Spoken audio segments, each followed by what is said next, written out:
మాజీ సీఎం జగన్ వ్యాఖ్యలకు ఏపీ హోంమంత్రి అనిత కౌంటర్ ఇచ్చారు. పిన్నెల్లిపై అక్రమ కేసులు పెట్టారని జగన్ వ్యాఖ్యలపై ఘాటుగా రియాక్ట్ అయ్యారు. పిన్నెల్లిది అక్రమ అరెస్ట్ అని జగన్ అనడం దురదృష్టకరమన్నారు. పిన్నెల్లి ఈవీఎంలు పగలగొట్టిన విజువల్ సీసీ కెమెరాలు రికార్డ్ అయ్యాయన్నారు. పిన్నెల్లిని అరెస్ట్ చేయాలని కోర్టే చెప్పిందన్నారు.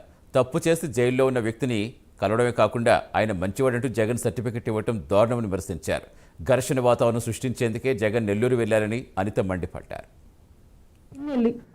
ఆయన మీద ఒక హత్యాయత్నం, ఈవీఎం బాక్సులు బదలగొట్టారన్న ఒకటి, ఇవన్నీ కూడా రికార్డెడ్గా దొరికినాయి. రికార్డెడ్గా దొరికిన తర్వాత అరెస్ట్ ప్రక్రియ అనేది ఎలా జరిగిందో మనందరికీ కూడా తెలుసు.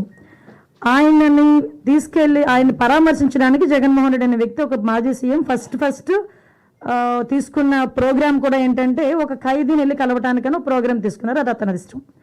అది కూడా ఏంటి, ఒక 25 లక్షల రూపాయలు ఖర్చు పెట్టుకొని అక్కడికి వెళ్ళి ఒక హెలికాప్టర్లో వెళ్ళారు. ఒక డబ్బున్నవాడు వెళ్ళాడు, తీసుకొని పెట్టుకున్నాడు. నేను ఇక్కడ ఏమంటానంటే, యాక్చువల్గా పిన్నెల్లి గారికి ఉన్న ములాఖాతులు టైం అయిపోయింది. ఓకే, అయిపోయింది కాబట్టి అయినా కూడా హ్యుమానిటీ గ్రౌండ్స్లో ఒక ఎక్స్-సీఎం రిక్వెస్ట్ చేస్తే పర్మిషన్ ఇచ్చాం. అవునా కదా? ఇంతకుముందు చంద్రబాబు నాయుడు గారిని అక్రమంగా జైల్లో పెట్టినప్పుడు కుటుంబ సభ్యులకి 3వ ములాఖాతు ఇవ్వాలంటే ఇచ్చేవారు కాదు.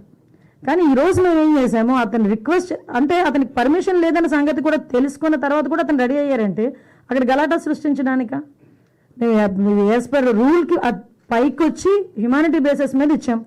అఫ్ కోర్స్ ఈరోజు మేము చాలామంది చెప్తున్నారు దండోపదండాలకు వెళ్తున్నారు, అలాగే వెళ్తున్నారు, ఇలాగ వెళ్తున్నారని. నేను ఒకసారి ప్రిజెన్స్ ఐజీ గారితో కూడా మాట్లాడినా, అసలు ఎంతమంది ములాఖాతులు వెళ్తున్నాయి, యాజ్ పర్ రూల్ ఎలా వెళ్తున్నాయి, మేము అన్నీ కూడా మాట్లాడుకుంటున్నాం. ఆయన బయటకు వచ్చి ఈరోజు బయటకు వచ్చి అక్రమంగా అరెస్టులు చేశారు. అక్రమంగా ఏం సీసీ ఫుటేజ్ చూసిన వాళ్ళు ఎవరైనా అక్రమ కోర్టు ఇచ్చిందండి అతను అరెస్ట్ చేయమని? అదేనండి, పాత కోర్టులో ఎట్నివ్వలేదు.